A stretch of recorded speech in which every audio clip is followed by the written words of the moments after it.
قال أمير المؤمنين لخالد: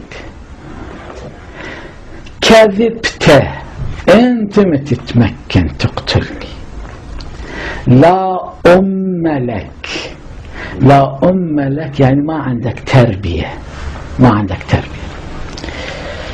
من يفعله فرد واحد اللي يقتلني أضيق حلقة است منك. الاست في اللغة العربية الفصحى يعني الطيس.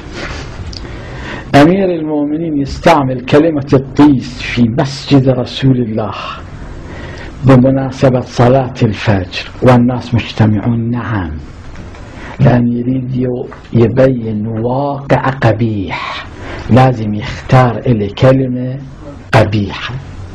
وتفصيل الجملة هكذا: أمير المؤمنين يريد يقول لي: يا منيوك، ابن ملجم اللي يقتلني هم منيوك مثلك، أما المرات اللي الناس كانوا ينيشوا بيها كانت أقل بالنسبة لك.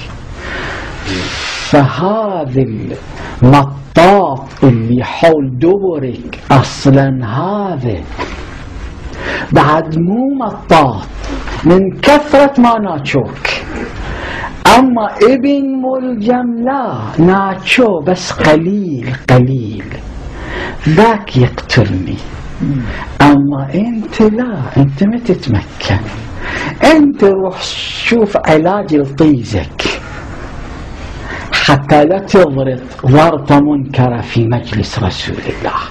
أما ابن ملجم لم يسجل التاريخ عليه ورطة، لا في مسجد رسول الله ولا في مسجد الكوفة ولا في المسجد الحرام ولا في أي مسجد آخر.